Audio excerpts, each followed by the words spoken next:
Good morning friends. আজকে আমার এই চ্যানেলে একটি রেসিপি দেখাবো, আর সেটি হচ্ছে নেনুয়া বা যাকে বলা হয় তোরই।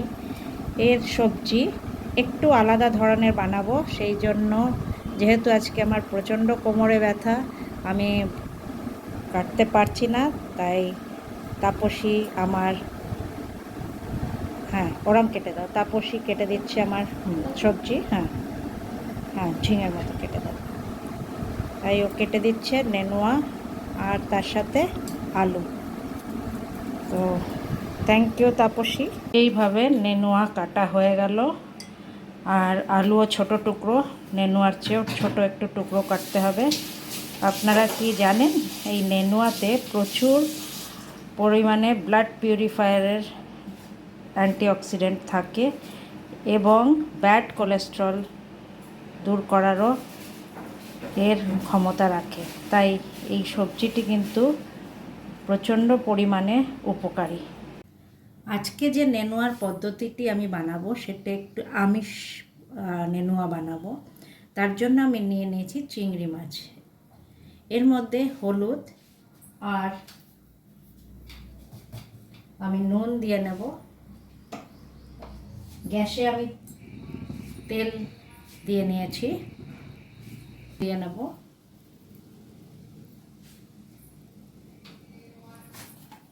ভালো করে মাখিয়ে নেব।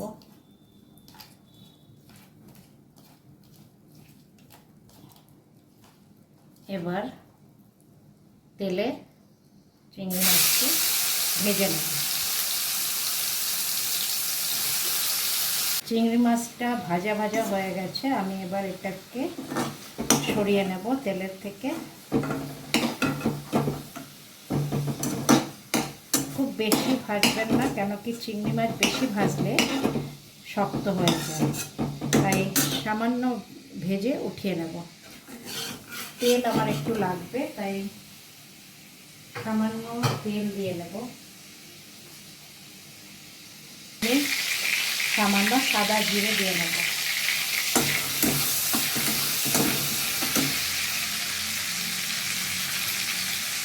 আর দিয়ে নেব কুচিয়ে রাখা পেঁয়াজ।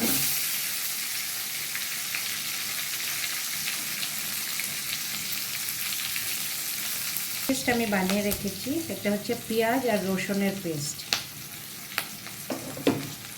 এখানে আমি অর্ধেক পেঁয়াজ দিয়েছি, বড় পেঁয়াজের অর্ধেক পেঁয়াজ দিয়েছি, অর্ধেক পেঁয়াজ আমি বেটে নিয়েছি। আমার কাছে 4টে নেনুয়ার জন্য এই পরিমাণে আমি এবার পেঁয়াজটা আমি দিয়ে নেব। এই পরিমাণটাই ঠিক আছে।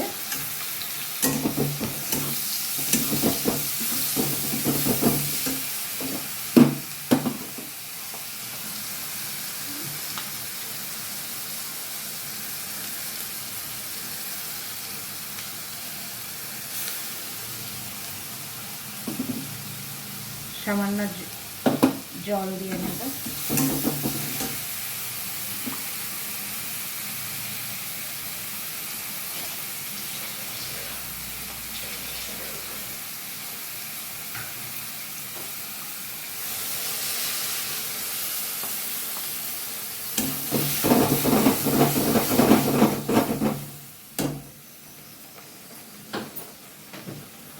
এবার পরিমাণ মতন দিয়ে নেব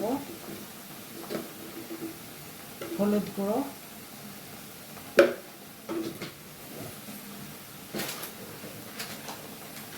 সিম্পল লাল লঙ্কার গুঁড়ো,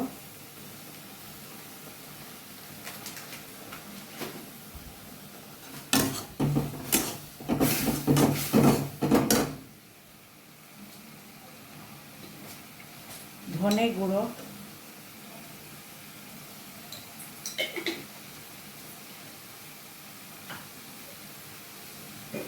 আর জিরে গুঁড়ো।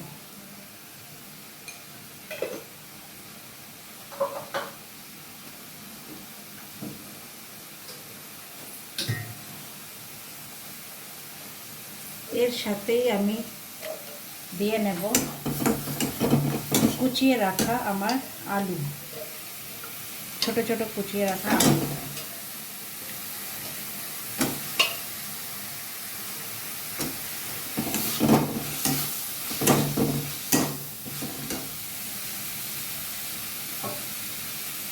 পরিমাণ মতন লবণ দেব।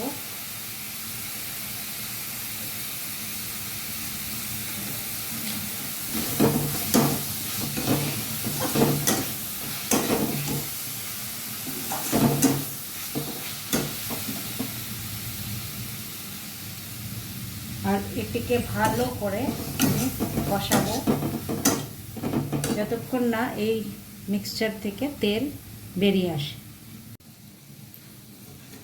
ভালোভাবে এই মশলাটা কষানো হয়ে গেছে।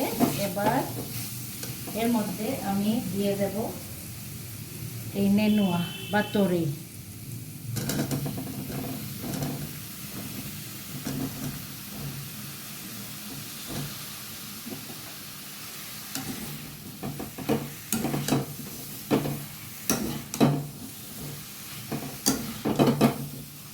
ভালো করে মিক্স করব।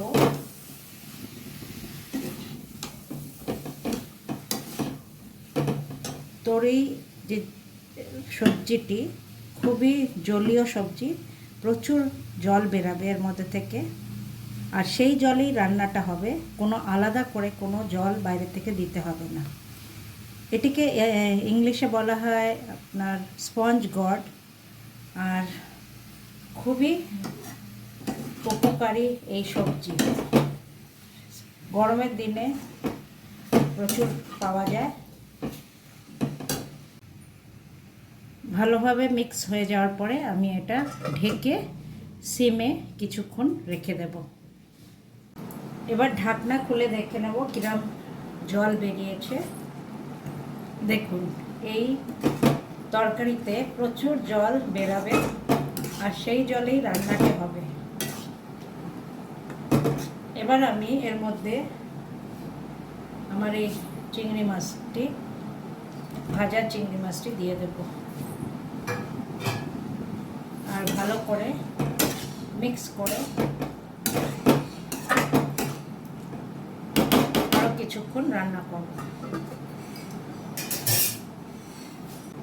নেনুয়ার তরকারি চিংড়ি মাছের সাথে রেডি হয়ে গেছে।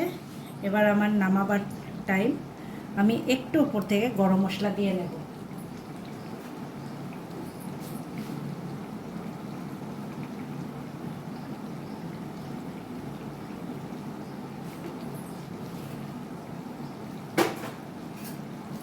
ভালো করে মিক্স করে নেব।